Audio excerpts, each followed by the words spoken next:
I feel like the middle seat should, really be entitled to both armrests, But like when you're the middle seat and you don't get either armrest, this is when my blood starts to boil and I like start to turn into Costanza or Larry David. That was Scott Stevens, and this is episode number 19 of the Not Snowboarding Podcast. I'm your host, Nate Mousson. This is the podcast where each week, AJ and I bring you a deep dive conversation with someone in the snowboarding world. This week, AJ was up in Salt Lake City where he was able to sit down with Scott, and I joined in via Skype. Let's jump right into the conversation with Scott Stevens.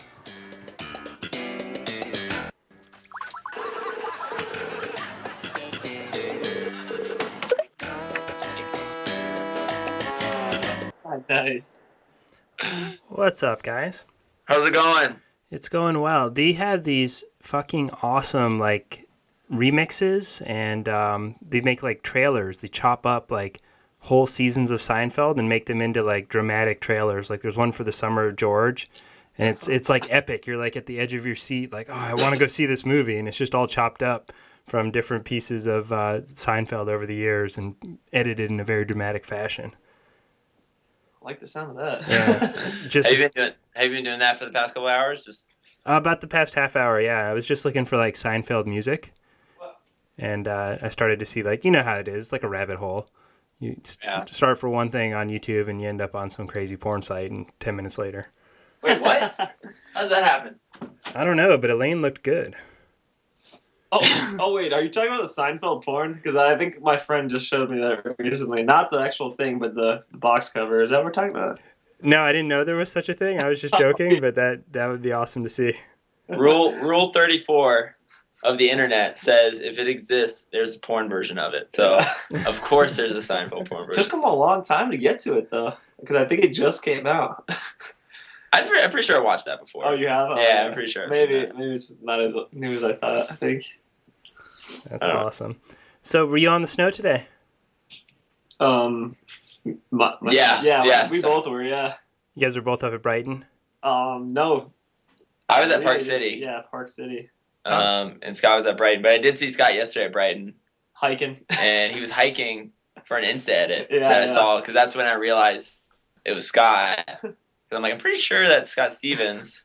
And hiking then I saw a baby jump. Yeah, and I was like, dude, that's the best thing at Brighton. I get so much more excited to hit that jump than anything else there. I don't know about you if you feel the same way, but when I get to that portion of it, I'm like, this is a time for me to actually practice stuff I'm not good at.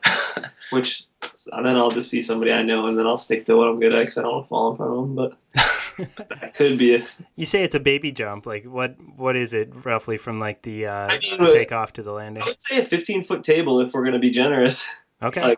It's a true tabletop, so it's not like there's any cutaway of the lip. It's it's completely flat where the lip leaves. That's fun though. I mean, that's.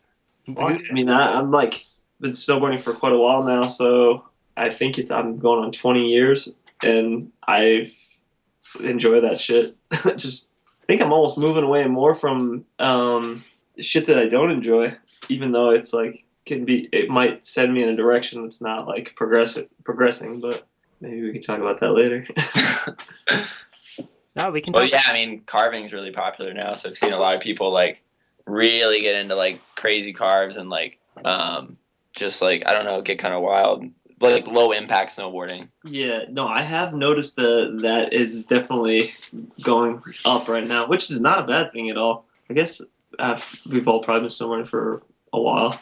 You see things come and go, and it's interesting to see this come because I haven't seen it come around. The earliest dates I can remember snowboarding, I don't remember trends because they just happen and you get engulfed in them. But now I see actual trends because I've been snowboarding for so long and been aware of things that I don't remember in 2000 people actually giving a shit about carving, and all the way up till now, so 15 years of people not caring about it. So it's interesting to see it come back. Not only not caring about it, but it was lame. You know, the guys that were doing it, it wasn't if you were carving, that was you're a hard booter, you're a race guy or something. Most kids are going to go to the park and just learn how to do tricks immediately without learning how to, never mind carve, but even just general turns. Agreed. Yeah, and there was so much detuning, which I'm guilty of too, and making your stance gigantic in like 2004, T-bolting and shit that you couldn't even do a proper turn. Very true. So there's probably a few people like Travis Parker. I always feel like was down with like maybe carving was cool, but people weren't filming it. But he would film like carving or little things that weren't like necessarily the gnarliest thing, but really fun and kind of like interesting to watch. Yeah, Travis. Yeah, well said. Yeah, I could talk about him for a long time. He definitely brought the smaller picture to the bigger picture for a lot of people earlier. For myself, yeah. And then, if you guys remember the movie Lame, there's a shot of David Benedict at Brighton laying out a turn, and it was joking. I think he was joking, but that was some foreshadowing for us now. Now, Dylan Gamache, I would give credit to like bringing it back a little bit, right? Yeah. I mean, well, yeah. Even where they snowboard. I've never been to Yahoo. You've been to Yahoo. I have been. Yeah, I went for one day. Myself and Dr. B, the filmer, we rode for Volcom in 2003 and 4 and stuff, and he was a sick snowboarder, and now he's a dentist. He wanted me to go there, and I went for one day, and it was super icy, and we just tried to bang out stuff, but the resort's incredible what they make of it, Like, those guys are truly, like, my inspiration right now. Wow. I'm sure that's a heavy cosign for them. It's pretty gnarly because like I know like riders that I'm really inspired by when I just can't. I'm very surprised when I see what they did. I didn't think of it myself. So when I've seen what Dylan's been up to, and Brian and Marcus, those guys are definitely turned my head. Yeah, I mean every time they come out with a video, I feel like my social media just blows up. Like Facebook is like this. They just don't know how to handle it. And then I watch it. I'm like, what did I just see? Yeah, and it's tough too because like as like the more recognition they're gonna get, they're gonna have to like try to keep outdoing themselves, and that's gonna get tough. Yeah, because like they do though. I mean, as long as they keep it like not coming out too often, they'll do it. That's the one thing. Yeah, I guess they could oversaturate. Which I don't see happening with those guys for at least 5 more years. They have 5 years at Yahoo Valley, and then that's it. No, actually, who knows? I'll let them till eternity. They could probably keep it going. It's crazy. Like it looks like a really small place. The snowboard. It's tiny. It's tiny. And I wonder if they grew up riding anywhere else, if they would snowboard like that. That's a great question. I think some of that's to their advantage because it's like that rope toe effect. You're getting tons of time on the snow. And then think about their builds. They're focusing on building 7 or 8 things really, really well. And then if they want to change it up, it's not like they have a whole park to deal with. They just have that little bit of acreage to deal with. It's less is more, I guess. Yeah, and not to mention, like, I mean, sometimes when I'm snowboarding just by myself and not with a huge crew and not with people that are, like, intimidating me, I do some of my best stuff because, like, I mean, I can only imagine, like, going to Highland Hills or troll hogging or something as a professional snowboarder would be horrifying to myself. I actually want to put myself to the test someday and go, but, like, going to one of those resorts would be just, you'd get put in your place so quickly by, like, kids that you hardly even knew who they were. So I think Yahoo's nice because nobody travels there and they have the time to themselves to, like, really put it in and just be behind closed doors and then show the whole world like at once what they've been up to, you know, without feeling the pressure of having somebody like just, well, I'm speaking wrong, but like going to a Minnesota resort, like trying to film that stuff there with all those kids, you would just be like, it'd be mayhem. So Rhode Island works. You mentioned a couple of times that like depending on who you're riding with and like when you're riding by yourself, you'll ride differently. How would you describe that that feeling? Is that almost like an anxiety, or you said intimidation? Well, now I get intimidated definitely, and I never want to be the point where like I go to some place where I used to feel comfortable, like High Cascade or something. Which High Cascade now I like to think of as like an all-star game for snowboarding. Yeah. Like you go up to that glacier and it's like it's fucking crazy what's going down on up there.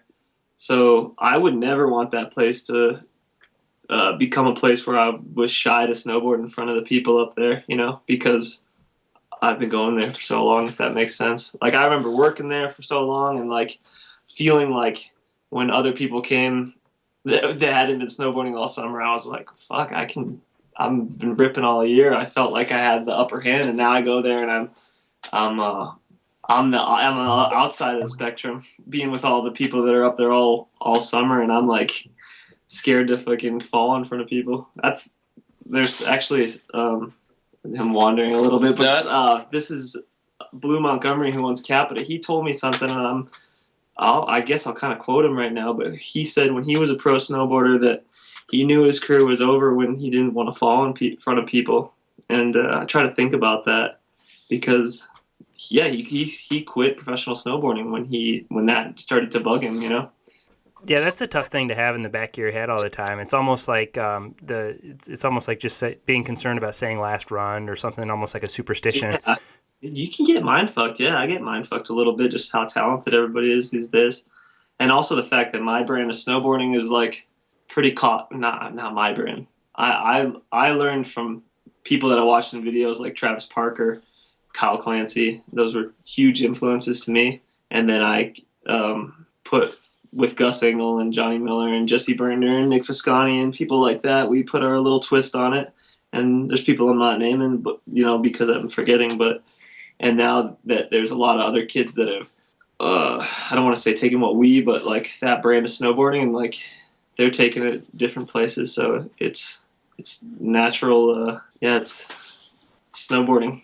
You got to be ready to see stuff that you never thought was even possible. Well, that's what it surprises me, that you feel like there's this intimidation of like falling or not getting something in front of other people. Because whenever I see your video parts, I have to watch them 2 or 3 times right away just to like I remember, what was I think the first Capita Stay Badass. Oh yeah, Defenders of Awesome. Yeah. That's what it was. And I watched that.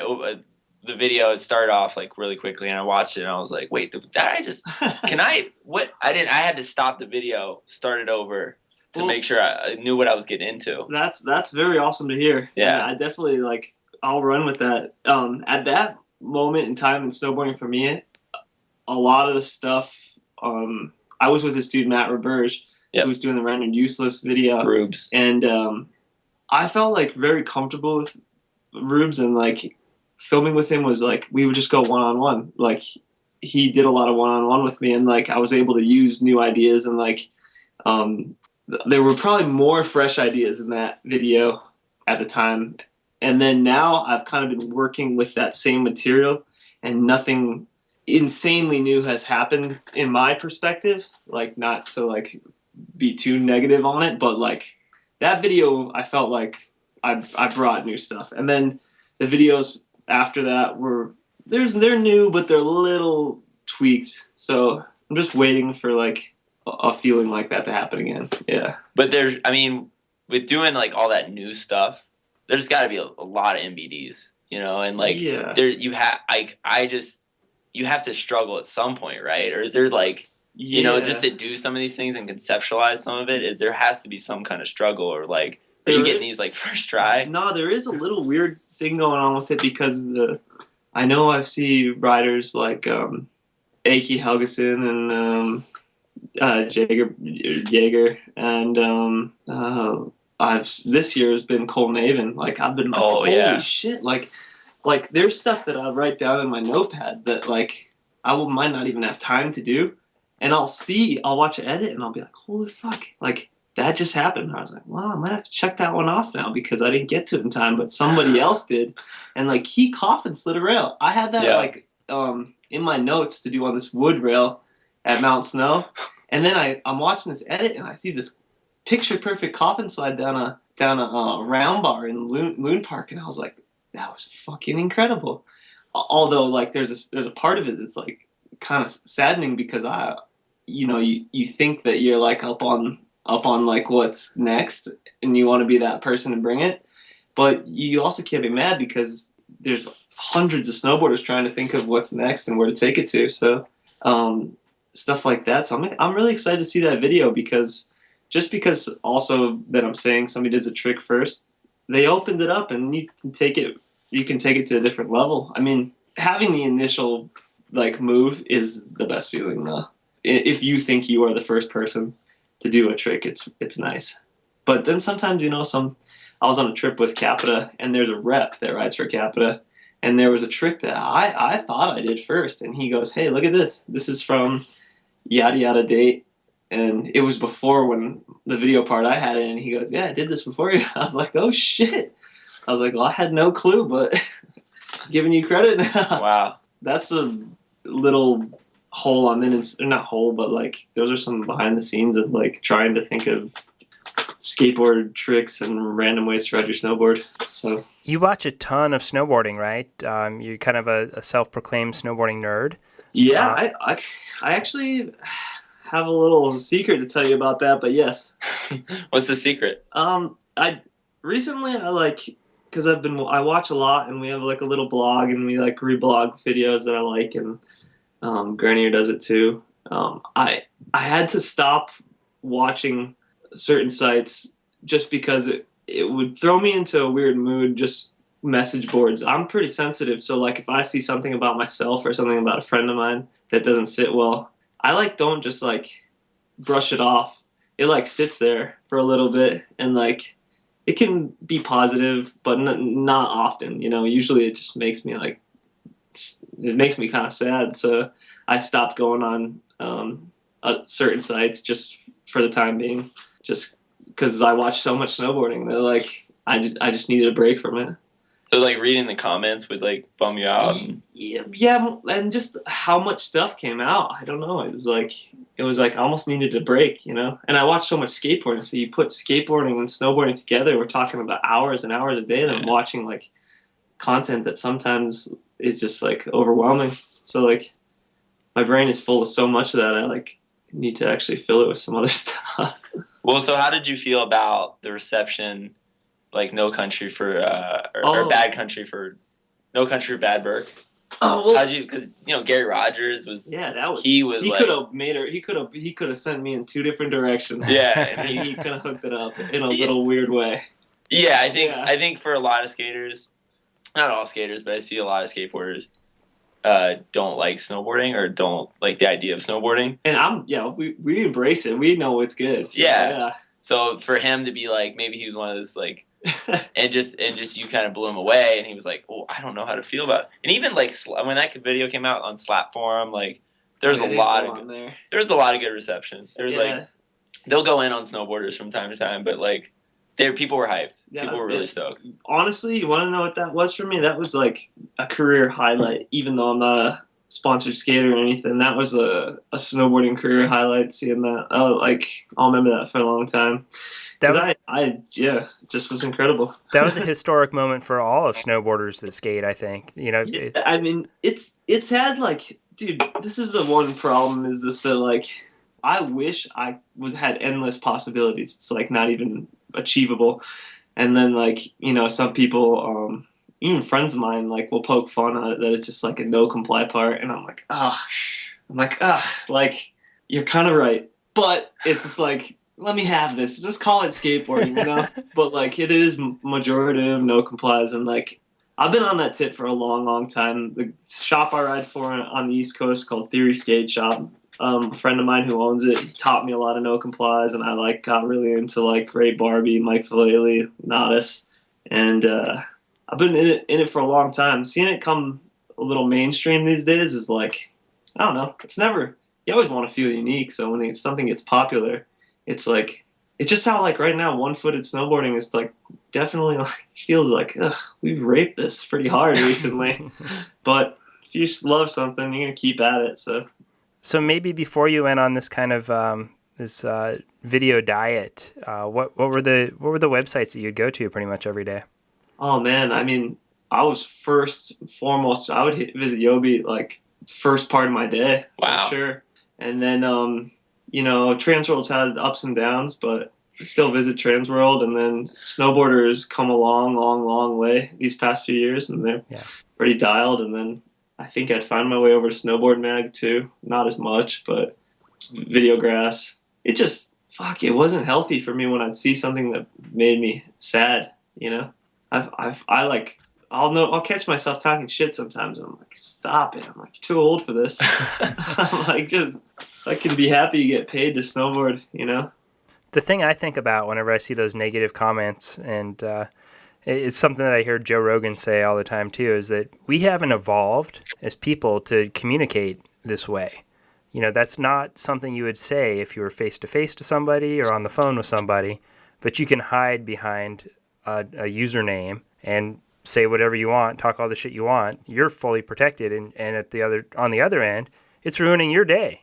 You know, you're reading that and you're like, fuck, are you kidding me? Yeah. And it's sticking with you. That's insane. That's not the way that we have grown to develop to communicate. Yeah, and you know, sadly, when you get paid to do something or this or that, like you're under this, this magnifying glass, and like people feel like they have more of a right to criticize when you do something for a living, you know, instead of just doing it for fun. Like if I was to like say I retired or something, you know, I feel like a lot of the pressure would be off, you know, but I think I'm going to beat this thing into the ground. I like, you know, how much time and thought I put into all this snowboarding stuff just to do the best I can with my ability. I really can't see like just walking away. Although I have a lot of respect for riders that do it, because that can't be easy, you know? Yeah, it's interesting. Everybody's story is different about why they do it and how it occurs. And one of the arcs that's really common is, you know, maybe going from riding more of an urban career, video parts and everything, and then transitioning to the backcountry.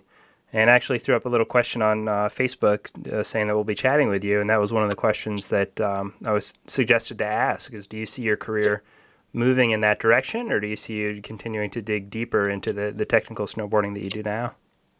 First, I'm going to say I am terrible on Facebook. I have like sponsors hitting me up on there, and I'm like, hey, I'll hit you up on Facebook. I'm like, I go on Facebook, but it's like just family oriented. But in my head, I would love to say that backcountry would be a thing, but this year I'm realizing that because I would want to buy a sled and I wanted to go out with Grenier for this 32 movie, that it's harder for me to do that than I thought. I have my knees are really bad, so landing off of jumps that people are doing now that would be considered like a good sized jump is like gotten a lot tougher. Sure. And I don't eat healthy, and I don't really like treat my body as well as I should at my age. So unless I do that, I don't think I'm going to get the chance to actually like be and be taken seriously in the backcountry. What's a day in the life food wise look like? I mean, it's getting better. I had a salad on the way over here, and you know, I like love my kicks and my honey snacks, but it's getting better. I'm just trying to like cut down. Like it's like being a smoker or addicted to something else. It's like I'm just so used to living 30 years of my life as just eating like a kid. I was actually hanging out with this kid that his name's Sam Buckmelter, and he was a camper of mine at High Cascade like 5 years ago. And I was watching how he ate, and I was like, holy shit, I eat exactly like you. I was like, this is fucked up. So, but it would be awesome, you know, because like I can get in the air, and I know I can progress in that form. But when it comes down to it, like I'm not very great at like snowboarders that are good backcountry riders and good jumpers and this and that have a very strong work ethic. I can't say that I have that. I have a very strong work ethic when I'm on my terms and my time when I want to do something. But when it comes to like loading a sled up and driving out to Whistler and like waking up at the butt crack of dawn, I'm like, that part of it just like kills me, man. I'm like, I would have done better if I had my skills in like the 90s when like snowboarders were like perceived as lazy, you know? Yeah. You need like a guide to do all that stuff for you, and I'll just show up when the sun comes out. Yeah, I mean, I hate to think of myself as that, but fuck, it's like some parts of that probably are true, you know? Like I've been, I've been with Think Tank building jumps, and that is when I feel like I enjoy it, you know? Like when I'm with Jesse Berner and when I was with Beresford and kids building jumps and we didn't care how big they were, and we really, that's about it. We were just with each other building jumps, shooting the shit. Like that was fun, you know? But like going out with a crew and having people's expectations in the crew, like what's worthy and this and that, that's what bugs me. Because like I want to snowboard on my terms, and that's just not really all that possible sometimes when you get paid to do it. So are there like more internal pressures just going out and snowboarding, like filming when you're in the backcountry, because you kind of need a crew? Because like you could go in the street. You can't go by yourself, really. Yeah, it'd be dangerous and really tough. Yeah, so that part of it I don't really like. Yeah, like I've had like so much of my parts filmed just like a random day where nobody's doing anything, and I called up. I just like no pressure scenarios. Like It's really it, and I think it's because I'm pretty like I'm kind of a head case these days, which is not helpful. But I don't know. I've been riding Brighton for the past week, and it's been incredible. Just like I would say without a camera, but now we have the depth lenses, and that fucks everything up. But it's extremely fun, and it's kind of rewarding to put out stuff that like isn't video worthy, you know, for everybody, you know. Well, I mean, it is like it's really rad that it is so instant, because I mean, for someone even like me, I saw you at Brighton yesterday. Yeah. And I was like, and then I saw the video, and I was like, oh wow, like you were here, and I can see that as like, especially for a lot of kids that look up to you or like think that you're, you know, they're one of your favorite snowboarders or whatever. That would be so sick. That would be like, you know, even just you riding there. And actually, there was a kid that was just stopped. His name's Logan. He stopped and saw us hitting the jump. He hit it with us. I was filming my friend Brennan at the time, so I was like, yeah, this dude's cool. He's been shooting the shit with us. I put a little thing of him in there. It's not like it's unheard of, but hopefully it made him happy to see him in there and have to do it, you know? Yeah, I bet he was so stoked. Yeah. You kidding me? Like, I couldn't get the damn thing out of slow motion because I was going to run the whole clip, but we had 15 seconds, so I was like, fuck, so I'll just put the good part of it in. But yeah, he rode with us, and Brennan's great. With the guy I've been riding with, Brennan Drury, I mean, dude is like a saint. He says hi to like everybody he goes by in the lift line, so sometimes people don't understand like why this guy's saying hi, and if he's being condescending, you're like trying to fuck with him, you know. But like, it's incredible riding with him because like the dude is so positive. So this past week riding with him has been my year highlight thus far. That's really sick. Those Insta edits are about where my attention span is. So it's not just it's not just about being video worthy. Like that is that's what I go to every day. You know, when you look at what websites, I'm perusing Instagram and watching 15-second videos. If there's something on Facebook that's 3 minutes, I might not have 3 minutes. It has changed severely because I remember we had this friend Mike Morgan, and we would make edits, and shit took us like hours and hours to make a Brighton edit, you know. And then now it's just fucked. It's like, I don't know where I see the edit going. Maybe it's a perfect time for me to like detox because I don't really have the time for it. But Instagram, I'll sit there all day and watch people. Like you can follow this Metro skateboarding site. These guys put out the most fucked up footage every single day of like people doing never been done skateboard tricks. It's just like, fuck, you guys are fucking people's video parts up. So, well, I mean, do you see that as, you know, a really damaging thing, especially for snowboarding, because I feel like with video parts, it is such like doing a 2-year project is a big deal. Yeah. You know what I mean? But skateboarding, 2 years is kind of like, that's nothing. That's nothing. Like, but take fully flared 7 years. Yeah, Plan B, I didn't think it was ever going to come out. Fuck, yeah. You know? And like, and I'm still pissed at Ryan Sheckler. I know. That was fucking crazy. Yeah. You know. But that was gnarly though. I can't believe he did that. That was insane. But yeah, I almost feel like I'd rather see people take time and wait for it. Like if I'm on my phone, it's hard to watch a video for a long time. But if I can sit down and it's something good, I'd rather do that. Yeah, I can't say like anything because when Instagram enabled videos, I was like, what the fuck? I was like, I'm so used to this now. I get stuck in my ways. And now I'm like, fuck, this is awesome, you know? Like, I like watch Mark watch Deadlong, and I'm just like, dude, this is fucking sick. This guy's like doing never been done flat ground, putting it on Instagram, and then everybody watching it, including myself, can go out and try it the next day, you know? It's just changed snowboarding a little, you know? It's not like, you know, JP does a double cork, you gotta wait till the videos come out in September and you're chomping at the bit. It's just changed, and if you can't embrace it, then you're gonna be bitter. So I'm just trying to like be okay with it. How many physical, like DVDs or even VHS snowboard videos do you think you have? Oh wow. Or Betamaxes. That old. Yeah, I don't have those. I have a lot. I have probably. I mean, as soon as we're talking DVDs, VHS. Yeah, like, I guess physical hard copies. Yeah, I probably have almost close to like what's come out since 1997. Wow. Like, wow. Most of it. I'm not even kidding. Like, you got a library. Yeah, I got a lot of them. 411 Snow? I've got 411 Snow. Damn. Yeah, and it's Shorty snowboards. You have yeah, Young Brown Walsh. Yeah. Bodie's got a lot too. I'm living at his house now, so I could get to see some things. Which one has seen the most use? Which one have you watched the most? Decade's seen the most use. Mac Dog's Decade, and I can listen to those songs like over and over and over again. But yeah, that video for sure. And you said some of them were VHS too. They'd have to be back in 97. Yep. Yeah. What about skateboard videos?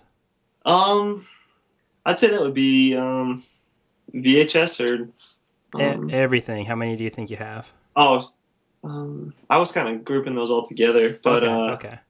I don't know. I'd say to be realistic, like a couple hundred. Couple hundred? Yeah, to be realistic. Of skateboarding or probably. Oh yeah. Wow. Yeah, between my parents' house and at my house, and I would say that's not even that far off because if you think about it, we're not dipping into the thousands, but we're definitely in the couple hundreds. So wow, that is a lot now that I'm thinking about it. But and what's your most watched physical skateboard video, not online? That's tough, dude. It's funny. I'm like more of a snowboarder. Like I could even told you my second most watched snowboard one would have been like Subject Hawkinson, but skateboarding's tough. It's like I don't know if it's because it's a hobby to me. I don't remember as well, but I mean, Shorty's Fulfill the Dream. That one got a lot of play on VHS, and then Zero videos, Flip videos, Girl Chocolate. I have like those box sets. Those things are pretty unreal. Current day, man. I mean, current day skateboarding is like too much. It's like there's like too much good skateboarding going on that I can't even remember. If they ever put every single 4-in-1 on, that'd be incredible. But that'll never happen. I have number 2 here. I don't know what happened to my number 1. I had it, but I lost it somewhere in a move from Montana. Yeah. Or something, or is that number 1 that has that? I don't remember, but the number 2 I think opens with Eric Costin. No shit! Holy crap! Yeah, he's been at it for a while. Yeah, big baggy pants, Eric Costin. Damn, that's incredible. That's probably a good one. What? Yeah, I didn't 4-in-1 skate. I think my first one that I watched religiously was 27, so that's pretty deep down the line. But yeah, it was pretty memorable. What shoes are you skating? Well, I snowboard for Etney, so I just whatever they have. Are you a Cup or Volk? I can be both, but it's a lot of Volk, I think, just because I keep it pretty low profile these days. But I'll do either. But that's pretty low to the ground, low impact. I'm not saying I'm low impact like strictly because that's what I want to be doing. It's like my body really is taking a toll. Like sometimes I'm with snowboarders that are quite older than me, and I wonder like if the way I've treated my body over the years and the fact that my dad has double knee replacements, like my knees are really just maybe as bad as they are being 10 and 5 years older than me. So when you're having like a painful day, you'll go for a little thicker shoe? Skating? No, I'm stuck Volk now. I have like the Volk shoes I like. and I seriously really do just play it fairly safe. When did you get into skateboarding on a trampoline? I remember this pretty. It was when I was dude. It might not even have been in high school. It might have been after I got out of high school because I was jumping on a trampoline and with a skate deck and so I graduated in 2002. So and then I started hanging out with my friend Austin Granger and Chris Beresford a lot, and I think they had been doing it, but we all just started doing it, and now it's gotten a little bit like it's gotten a little creepy how into it I am. I figured out I think I've figured out that it gives me joy to do new tricks, and I'm not sure there's a weird side of it that I feel like it's wrong, because it's if somebody actually looks at what I'm doing, it's it's my iPhone propped up on something, filming myself, and then putting it out to people and it feels kind of wrong sometimes, but at the same time it's just I have so much energy, and some of those tricks don't take me that long, and some of them take me no time at all, but it's just something for me to do, and it's something that I've gotten in my eyes better at than I'm getting at snowboarding. So just keep going with it. Is there a community around that? I know my neighborhood kids have a trampoline and have some skateboard decks next to it, and I'll go over and try to do a kickflip and what have you. But Is there a forum? Is there a small community of people that are into that more than skateboarding? There's this one dude. His name's Jason Harvey. He's got facility for it. See the one that has the ledges and stuff? Yeah, okay, I've seen that guy. Yeah, Jason hits me up and he comments all the time, and he sent me trucks, and I don't use them that much because the trucks are awesome when it comes to the grinds and stuff, but as far as jumping on a trampoline, it takes away from what I've been doing my whole life, and I'm not actually that good at it because when you got plastic trucks touching the board spins and flips totally differently, so I don't really like it, but as much. I like them for the ledge, but no, really, realistically, I'll name you off the people that really are hot in the tram skate world. My little fucked up world and mind is Jesse Burtner is insane, by far one of the best tram skaters, could destroy me, but he doesn't like playing skate. It's not his shit. He just likes bouncing, and he's repetition, and he's very good at he won't miss, and he'll do fucked up shit. Bodie's fucking good at everything, man. If we played skate, he could fuck me up. It's just if you put Bodie in a scenario where he's gonna lose, he'll beat you. He won't lose. So he might not even know how to do the thing, but he won't lose. It's he's to the point where you can't even call him an alpha male because he's fucking just a god amongst mortals. So Bodie's really good at that. And then Chris Beresford is he just probably has the best tram skate style. And he's really impressive. He can do a lot of tricks. He's great at heel flip moves, and his grabbing is on point. And if you ever snowboarded with him, you could see a little bit of his tramp in there because he won't fuck up on a grab. He won't fuck up in general. He's just very consistent. That's what he's always been good at. One of the best snowboarders on that. And not really on the Bodie terms of best snowboarders, but we're talking about just riding a resort and being good at it, noticeably good. Not in a movie doing tricks good. Just better than your average good person. And then Austin Granger's really good at it too, but he's a wild card, and his attention span's not there for it. So sometimes I think he'd be really insane if he just had the focus, which is what I have out there. I'll try stuff for ungodly amounts of time. Yeah, now I have the outlet at Instagram, and I have built followers from tram skating that don't even know how to snowboard. Wow. So, but there's not a big community, if that's what you're asking. If you look at hashtags, you can see that tram skating is not that big, But kids do it. It's pretty accessible because if you have a trampoline and a skate deck, then you can just do it forever, and you can do it by yourself, and it's probably better. It's better by yourself. Yeah. You Yeah, sometimes when people come out there, I'm like, fuck it. I heard this story about Jesse years ago. He was at High Cascade. Mm-hmm. One of my friends was like, people were yelling out tricks, and he's like, I don't take requests.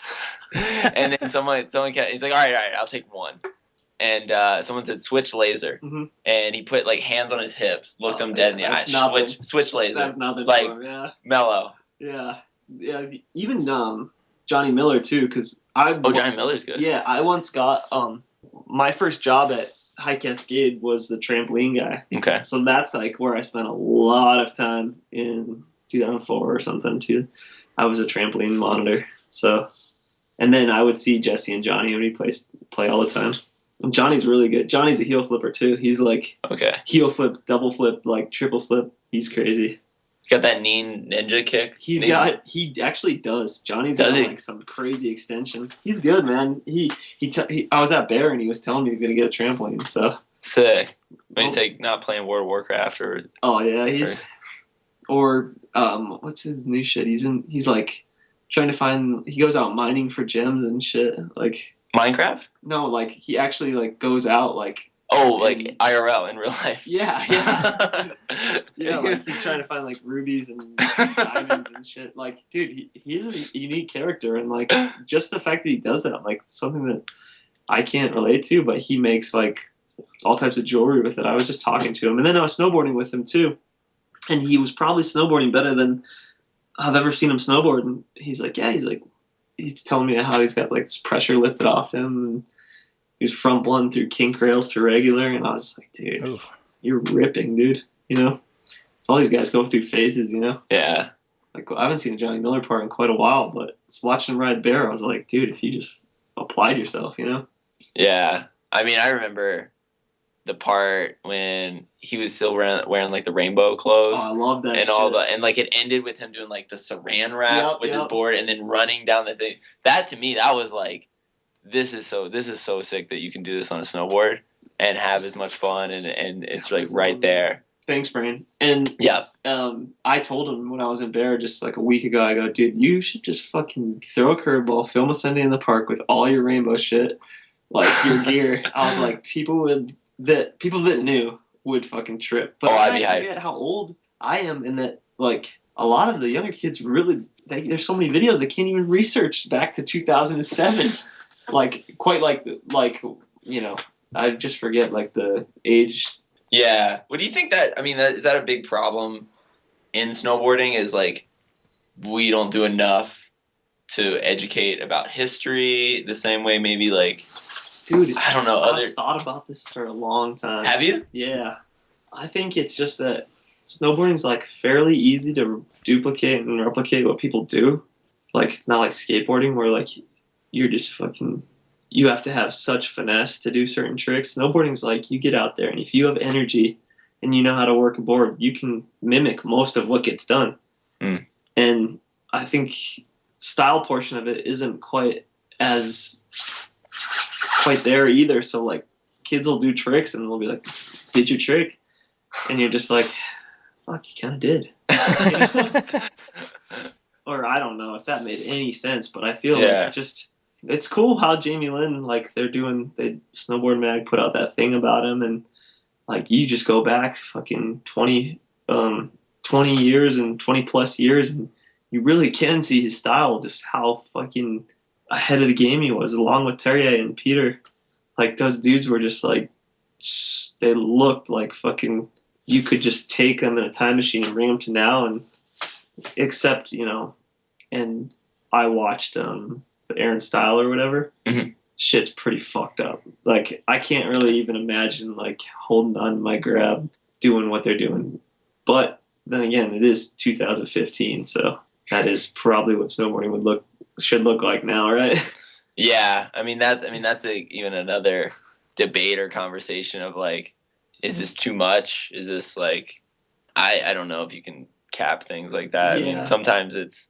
I like to play the neutral guy in that. I'm just like, you know, this isn't hurting me at all. Right.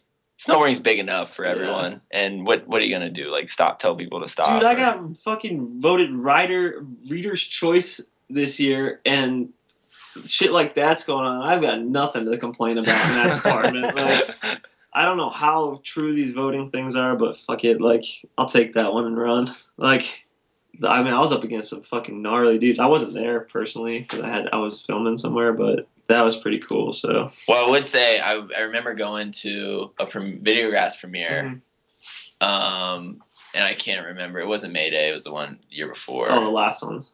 The last ones. I went to a premiere. It was in Queenstown, New Zealand, and it was at a bar.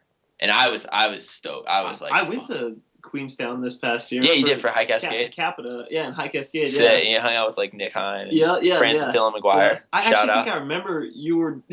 I know you because you were emceeing the Rail Jam when we came in 32 years ago. Yeah. That was so fun. Yeah, I was rad you guys came down there, and it snowed in town, which never happens. I couldn't believe it when Joe. That was Joe who basically started that session off. Sexton was like, "I'm gonna hit this skate rail." Yeah. And like, next thing you know, we're all fucking jumping around in the skate park like we're with Burner and Think. You know? I'm sure there was hella NBDs done that day. I'm sure it. People have not snowboarded in that skate park, or that skate park's sick. It is. It kind of. It looks almost like an art installation. Yeah. To me, you know what I mean? Like it it's almost like Plaza does. Style. Yeah, it's definitely Plaza style, but. But I remember going to premiere. I was really stoked. A lot of people there. Snowboarding's kind of weird down there. Like, it's not as much as like a scene that people follow. Yeah. And so people were like coming out to watch the movie, and they might not have known everyone. Mm-hmm. And a lot of people were kind of talking throughout the whole movie.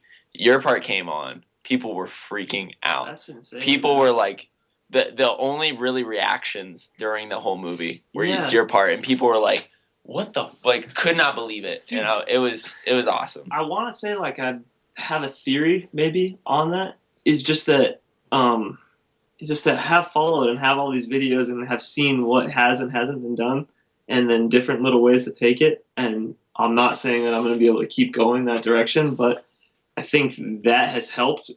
And knowing like, dude, like there's a lot of just normal fucking rail tricks that I wish I could put in there. But some of these other tricks almost like impact people that don't snowboard more. So like I remember Corey Smith who does Spring Break. He was like, when you ran up that thing, and it's like I'm not even snowboarding like anymore. Like I'm just running up a fucking.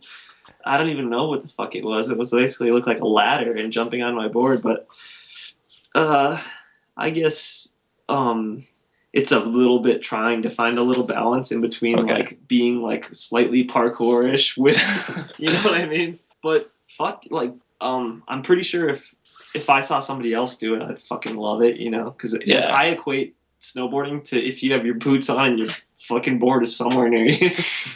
Well, even like, I think that just that stuff, like you say, like one-footed riding kind of beat that, but I think that opens up, like, we did like the caveman board slide. Oh, yeah. And I just feel like, I hope you have to build up to that. And just get comfortable doing other things. Yeah. And without going through that process, like how do you get to something like that, which is insane? And people see that, and just are like, how does someone run up and just? I know, it's funny. I haven't really seen many people messing with that recently because most of the tricks I do, but then I'm like, that one, I'm sure I'll see it this year because, but we are filming for this 32 video right now. And like, there's a lot of things like. Quite along those lines that I really need to keep nailing off, and like that goes back to what we were talking about earlier with the backcountry is that there's so many tricks that I want to keep doing that are very skate influenced and even skate like just straight up like picked from skateboarding, like yanked and stolen, and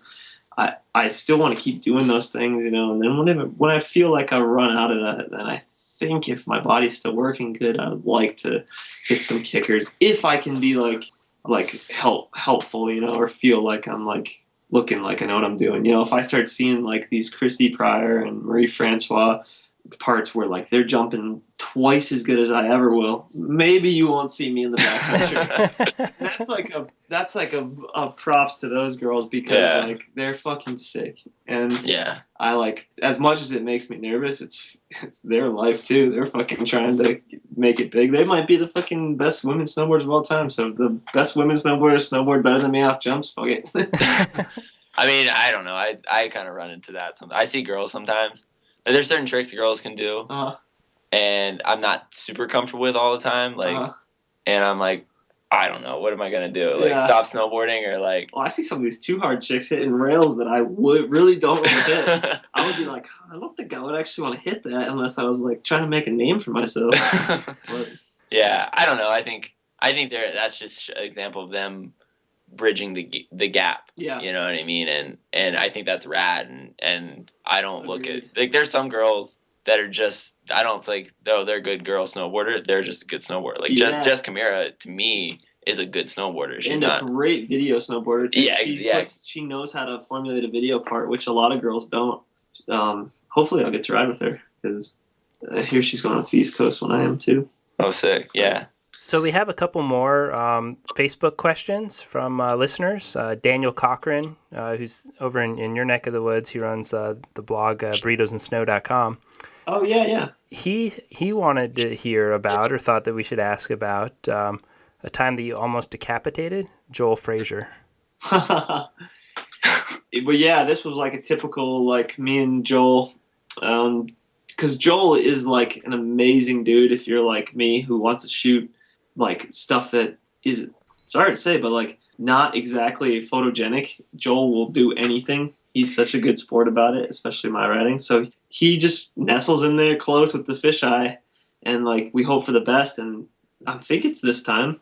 My board I was doing some trick where like it just ejected out of my hand, and it hit him like so hard that like we were expecting to see blood or something, and I don't know, it didn't kill him, it didn't hurt him. And then 5 minutes later I landed on my dog because I brought them that day, and it was a bad day for me. But yeah, Joe was all right. I don't have any clue how, but he gets closer than most photographers I've ever met in my life, and that is a pretty heroic thing.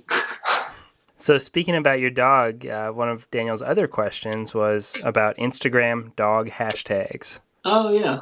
Yeah, no, I drop with them. I've picked up a few followers from Aussies of Instagram and Australian Shepherd hashtags. And I don't know, I never had dogs growing up, and then my girlfriend like kind of put the pressure on to get dogs, and her parents are breeding Australian Shepherds, and I didn't know much about the breed, and now I know like probably everything there is to know about. Not everything. Never ever say everything, but I know a lot about the breed, and they're so loyal and great. They're good friends. You have one or two? I have two. Yeah. How old are they? I have she's gonna be 4 in a month, and is the little one, and then the bigger one is he's 6, I think. So yeah, they're insane, man. They've changed the way I am with people a little bit. I don't like hanging out with people quite as much when I find out how much I like hanging out with my dogs, which is sad. I've become more antisocial, and I mean, some of my friends might even agree. If I find out some of my friends don't like dogs, I don't hang out with them as much, and it's not because I don't like them. It's just because these dogs come everywhere with me. You know, they like hop in my car as soon as I'm in there. We go everywhere. The car is their crate. That's how they were trained. So unless, obviously not in the summer when it's hot, but any other time of the year, they're by my side like constantly. Except Brighton, you can't go up the canyons with them. So there's a watershed thing, and you get fined like $500 a dog. So yeah. So does it make it hard, like moving around as much as because you just moved to Portland? Yeah. And even just being on the road as a snowboarder, does it make it difficult? Yeah, it does. It kind of sucks, but I mean, I don't have kids, like, so yeah. That's where like I gotta be careful, because I'll be with some people that have like newborns or twin, like just they have kids, they have human beings, and I start talking about my dog, and they're just like, dude, give it up, like dogs, like big deal. But then if you ever watch that movie, it's on Netflix right now. It's Keanu Reeves' movie. It's not that great. It's called John Wick. Fucking, they like kill his dog, and then he's like a hired guy that kills hitmen. So he's a pretty like lethal dude. He just goes on a killing spree because all these dudes like killed his dog. I could see that. You were talking about people that don't like dogs. I'm always super skeptical of somebody I meet that doesn't like dogs. Yeah, I don't trust them. I don't. Yeah, dude. Well, watch John Wick. You'll be slightly mad I told you to watch it, but it's fucking pretty funny.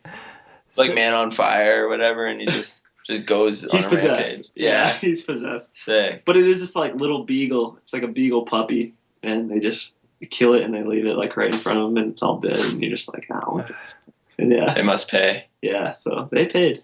But he didn't. He really didn't like. He didn't really torture him, like I would have. But he just kind of like shot him and walked away. I would have really well, that's a whole other podcast. No, you can say it. Yeah, no, that's like when I'm the angry version of me. That's like when I'm not landing tricks and shit. I was pretty emotionally hurt in Anchorman when they kicked Baxter off the bridge. Yeah, then this movie would have fucked you up. You would have been pissed. Because that hurt me as well. But this one's a little. It's pretty gnarly when people. I mean, it's just a movie, but even in real life, and like hurting animals on purpose. I remember there was like some gnarly video on 4chan years ago about it was fucked up. Like some lady was throwing like puppies in a river or like over a bridge, and people like found them, like found where they lived, and like people went to their house. And, it is different. It's like more so than people. Yeah, yeah. And it's gnarly. Like there's like a visceral reaction of just hatred and anger and like how dare you. Yeah, I'm along those lines. Yeah. Yeah, definitely. I mean, I feel the same way. Like I'll react like I don't know. They're just a lot more helpless than we are. Right. So as we start to wind down here, I definitely have got to know, when did your Seinfeld obsession start? Oh man, that's funny because when I was in high school, when I was in elementary school, when you be in high school, my parents were super into Seinfeld. Like season 1, maybe a little bit, because what was that, the 1990 or something? Maybe even 89. And then my parents had like a Seinfeld party where they invited people over and had trivia and stuff when I was like fucking 10 years old or something. So I learned early. So and they would have, were they having a party watching the show or talking about the show? I think he was talking about the show. That's awesome. Yeah, so... And some pretty cool I don't think my parents actually still watch it. Like, they obviously, know mostly every episode, but, I've inherited that and kind of... It's just like anything that you're really passionate about, you kind of let people know about it. I'm right there with you. What's your favorite episode? Well, this is funny, and some people might not like this, but season 1 to season 3, I'm just like, they're okay. They're good, but season 3 on, when it's actually honestly probably a newer one, like the Kenny Rogers Roasters or something just simple like that. Like those episodes are fucking hilarious to me. I don't know who the writers were exactly, but I know they changed quite a lot through the years. But I like when George is working at the Yankees. Like, George is probably my favorite character. He reminds me, and I know it's Larry David, so yeah. George is basically Larry David, as far as I'm concerned. But I started watching that Comedians in Cars Getting Coffee. You ever watch that? That is great. Yeah. Oh, man, that shit was killing me. Yeah, the Larry one especially. That's, my favorite one. Did you ever... What was Larry David's show? Curb Your Enthusiasm, right? Yeah. Did you ever get into that? As well as I should, but it is the situations he gets himself in. Yeah. The awkwardness, I feel it. It almost hurts me. Yeah, well, I've definitely seen him. Yeah, yeah. It's not as addictive or as rewatchable. I can watch the same Seinfeld episode 100 times and be just psyched every time. It's a little more user friendly, the Seinfeld ones. Yeah. Or some of the subjects are kind of dark, I think. It is. You don't want to talk about, and it makes it really uncomfortable. And half the time you're sitting there, you're like, fuck, this guy's right. I'm on an airplane. I turn into Larry David on an airplane. I feel like say I get the middle seat, let's say. And I'm sitting middle. This is an unfortunate thing when this happens, but at least I'm flying an aircraft somewhere, but I have the money to do it. But I'm sitting middle.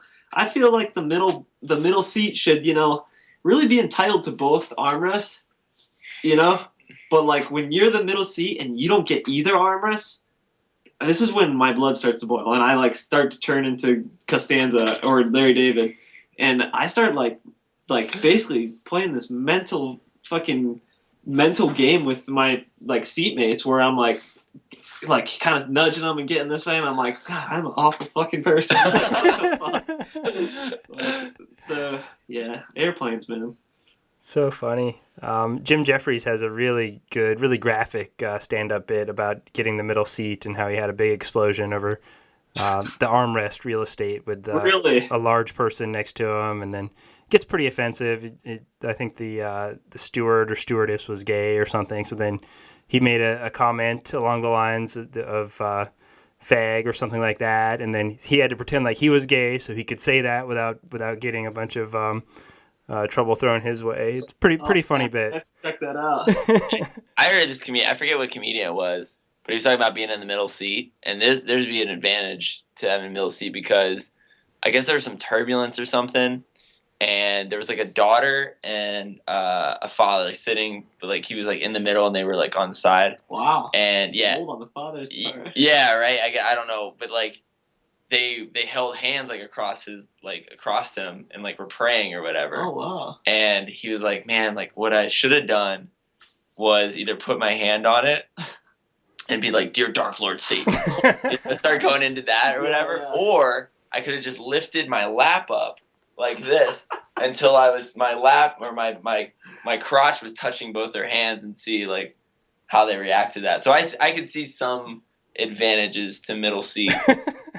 They are small, but I don't know.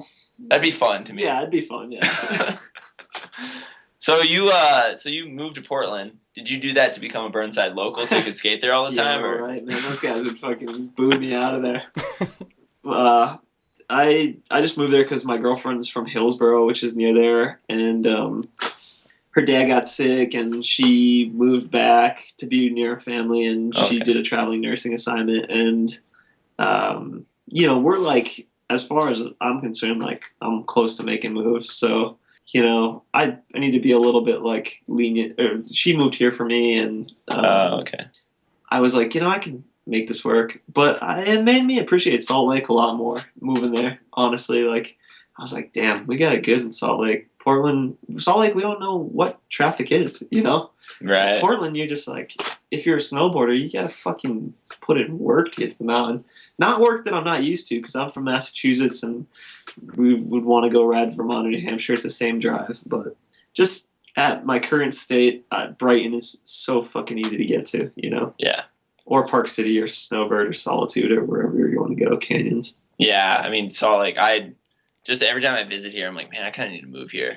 Dude. No matter like where it's else. Good. Yeah. See, I've been here for a while, so maybe there's other places, but no, it's good. Yeah. It's good. Well, in the Northwest has had a pretty rough winter. Yeah, I went to Mount Hood Meadows one day, and I had a really good day, and then I had a really bad day. So, but yes, their winter's terrible. I think I could do Portland really well I love summer snowboarding. Unlike some people really are against it, but High Cascade is a pretty magical place to go snowboard at. Yeah. I'll take the slush all day long over ice. Yeah. Yeah, I love the pipes. snowboarding. I'm like a love half pipes. I can't get down, and I'm like an Olympian could, but it occupies my time, and my body feels loose when I'm riding a half pipe. But maybe that's just a transition of done what I've felt capable of on rails, So we have one final question for you here, and it's one that we ask a lot of folks and sometimes is cause for some deep introspection. But if your current self could go back and tell your 18-year-old self something, impart some life advice, what would it be? I think it would just be to have read more and be a little bit more mindful about other things than snowboarding. I mean, we've talked about snowboarding and skateboarding the whole time, just kind of what I had envisioned, because that's all I really think about, So if I was 18, I would have just been I wouldn't have changed much, man, because I'm not that great at much stuff but this, and I've got a lot of stuff that I'd like to get better at in snowboarding and skating. But I think it would just be to been more open to I'm becoming interested in history, so yeah. That's good. It took a long time for me to become interested in history as well, and it was all in the way that it was presented. The book form with a teacher that wasn't that into it when I was in high school didn't do it for me. I'd learn enough to understand and pass the test, But now there's a podcast from Dan Carlin called Hardcore History, where he just digs in and just finds out like the nitty-gritty details and then like tells it in a long-form story that I'm just like enthralled, like waiting for the next one to come out when he does like these 4-part series. And it's interesting. You know, it's all in the way it was presented. I'm going to have to get on this podcast tip. It sounds like a good way to actually do what I'm trying to tell my 18-year-old self. Like, just become a little bit more like, you know, I don't have schooling there, but just do a little self-schooling, you know, a little homeschool. Exactly. When you're on that long drive to the mountain from Portland. There you go. Yeah. And my second thing to the 18-year-old self would just be maybe just know what the hell's going on underneath the hood of my car a little bit better. 'Cause I'm like, honestly, I'm like a fucking toddler. Can you change your own oil? You know what? I've never changed my own oil. I will say I can change a damn good tire, but my oil is no. You know what? I can't. I've never have. I am not. When I have to get my car worked on, and I have to like, I'll do as much as I can. I'll ask people and research like, okay, I'll go to AutoZone or Napa, get this part for this, and they'll like, all right, make and model, and I'm like so happy I know that, and like I'll tell you the color of the car, and then they'll ask me something, is it a V6, V8, and I'm like, fuck, like I don't know. Baby steps, man. Yeah, I'm like, oh, I don't know, and I'm like, I try to act like I know what I'm talking about, but I really don't know anything about cars, so I'm like, I've learned more and more every time something breaks, but it's like I'll talk to other people, they can just like, they'll see a car and stop and be like, that's a, you know, and they can all the specs about it. I respect that a lot. There's a dude out here named Simon Larson. He does SFK. He's like pretty well known in Salt Lake, and I've got a lot of respect for him because the dude is just a genius when it comes to like basically most anything, you know, that has to do with cars or motors or what have you. I just been riding my snowboard for so long, having fun, that I skipped out on a lot of that stuff. YouTube's a great tool. I used it to replace a water pump and timing belt on my pickup truck, and it's something that maybe would have been a bigger task than I wouldn't have been able to handle 10 years ago without YouTube, just looking at a manual. But you can like rewind and stop and see like video and everything as you go, right in the garage next to you. So that's a good spot to start. You see, I'm basically like mentally handicapped because I tried to like remember how to tie a tie, so I wanted the YouTube to like figure out how to get like the right knot for like a tie to like go to a wedding. And I'm like struggling, like looking at the video and stuff, but you know, I'll keep that in mind. I've got like 3 ties that are untied. It's funny you mentioned that because I tried last week using a YouTube video and it did not. It was like all tight and like weird on one side and looked kind of okay on the other side, but I gave up on it. Yeah, I feel you. That happened recent enough to me. Hopefully those like bolo ties or whatever, like the cowboy one, and they just slide up. So hopefully those become clip-ons. Yeah, or whatever. Just those become trendy. You're talking about the little string thing. Yeah. I want. We'll just wear that from now on. Because I don't remember the last time I wore a tie. It was probably as a joke or like costume. Like felt good, but yeah, it took a long time to get there. Little dream catcher hanging from your neck. I might just do that. Or just a clock like Flavor Flav. There you go. Just like, come on. Yeah, boy. Where can people find you? I guess we didn't talk about Change That Tape very much. Yeah, Change That Tape's a weird thing because it's like, I think about like doing it as a job or something, and I just don't know if I'd want to have responsibilities like that, you know? Maybe I like to film, so we'll see. Right now, it's just like, if there's no posts for months at a time, that's just because we're fucking lazy, you know? But yeah, Change the Tape is pretty fun. Grenier and I do it sometimes. He's been really big with, obviously, I don't know if you've seen his real snow. I'm real proud of him. Oh, real awesome. Proud of him. On fleek. I mean, I don't even know if you guys realize, like, from watching, like, and maybe not knowing him, like, realistically, how good it was. And not to say that it, like, outshined, like, his snowboarding career, but it was incredible. Like, as a friend of his, I was like, dude, you took all your tricks, that your staple tricks, and did them on stuff that like is fucking insane. Like, I was like, dude, you got your work cut out for you next year. Like, well, even like, because that one I watched multiple times. I was like, and they're all really sick. Yeah. But hit like I haven't been to the spot. I know it's in Salt Lake. I'm pretty sure it's in Salt Lake. It's like he did the 50-50 on the fence backwards hop. Oh, 50-50. yeah. And I know. Big leap. Yeah, that's what everyone was like, dude, that is so gnarly. Like, and it just looks gnarly. Pat Fallon too. I mean, your filmer. Yeah. Got under there. Really, really do their work, man. But it was like cool how he used that spot. Yeah. You know? Bounced off the fence for crying out loud. He used it as like a trampoline. And other people in the other videos, they would do really sick things. But a lot of times it was like, that's a big jump they built in the streets, which is gnarly and it's sick. But I feel like they're not really using the spot for what, like, the best way they could use it. You could have sent Chris out with a shovel, which you probably couldn't have done for most of the dudes. Right, and he would use that. And I think, to me, that's, like, one of the more important things, or one of the better, like, if I was judging, like, I'd be like, all right, that's why he should be, winning or be up there. Since this podcast will get heard, I was very impressed by everybody, and the substitutes part blew my fucking mind. That was insane. I was the gap to red rail or whatever. Not to mention, there's a fucking gap back 3 in the middle of the stairs, just throwing it like 2 tricks in. Oh yeah. What? I mean, hats off to everybody. Dan fucking killed it. Dylan, Jeremy, was really cool to see him inspiring from technical difficulties to now. Like, I mean, and there's other videos he was into, but fuck, those guys are insane. No, that was wild. I think the other thing I think it's like rad with Change That Tape, and even on your Instagram, how you like can put all that gnarly riding out there, but put your homies on too that are like still killing it. Oh like yeah, Kevin Kobasa. I gotta give a shout out to Kevin Kobasa. K-Boss Mufasa. Yeah, dude. I saw him on your Instagram the other day, and I was like, "That's so sick." The elbow slide. Like photo of all time. Really? On Instagram. Yo, K-Boss, you hear that?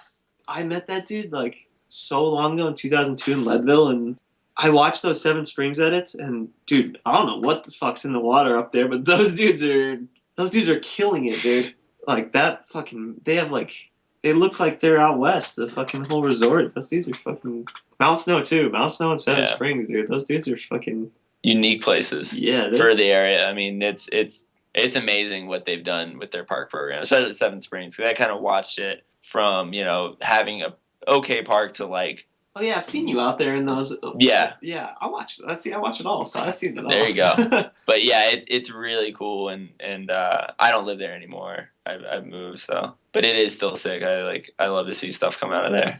Dude. Who's in charge of the store at Change That Tape? Oh gosh. Well, I don't even know how to work the damn thing. I just post. I know that Grenier made hoodies, so he took the money that he made, but we're not on a good professional level with that. So I think everything's sold out. I checked today. Yeah, maybe someday we'll get on it. I would like to get on it.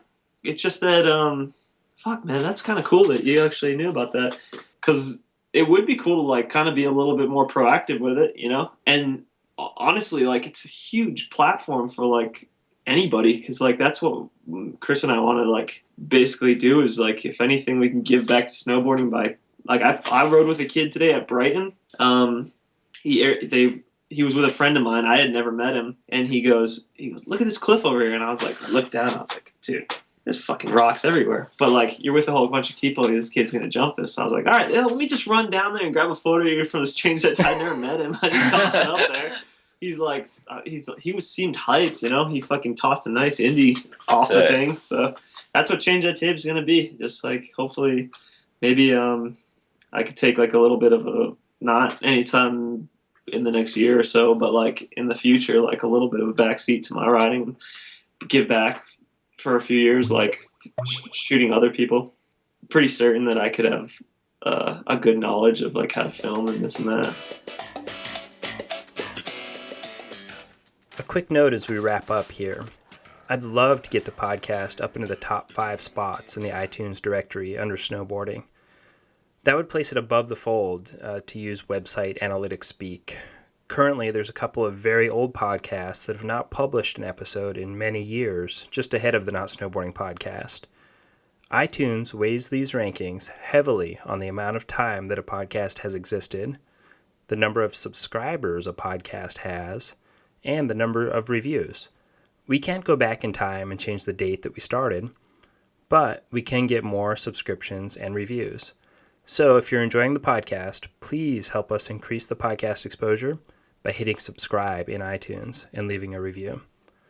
As always, I'm hugely grateful for the positive notes that I've been receiving from you all. They really help keep me motivated and inspired. I can be reached by direct message at the Not Snowboarding Podcast Facebook page or by email at nate@shredsouls.com. That reminds me, the podcast audience has a special discount code, TNSP, at www.shredsouls.com for 10% off and free shipping for everything on the site this month, March 2015. If you're new to the podcast and haven't heard about Shred Souls before, they are an aftermarket snowboarding specific insole that I created to help make feet more comfortable. They are backed by a 100% 90-day satisfaction guarantee, so there's no risk in trying them out. In addition to the insoles, we have stuff to keep your boots from smelling, stuff to keep your heels from lifting up inside your boots, and we even have a few limited edition Shred Souls pocket t-shirts still available. Go to www.shredsouls.com for all of your snowboard boot fitting needs and enter the code TNSP at checkout for 10% off and free shipping this month. That's it. That's all. Until next week, peace. And if you're sitting in the aisle or window seat on a plane, give the armrest to the person in the middle. Building! The jig is up. I'm trapped under my desk. Steinberg is in the room. You gotta help me. Costanza! I'm tired of all your macho again. I think we're onto the scam from the very beginning. It was a bad jig to begin with. You've been warned. Advantage Bunsen! The triumphs mean nothing. Make love to that wall, pervert.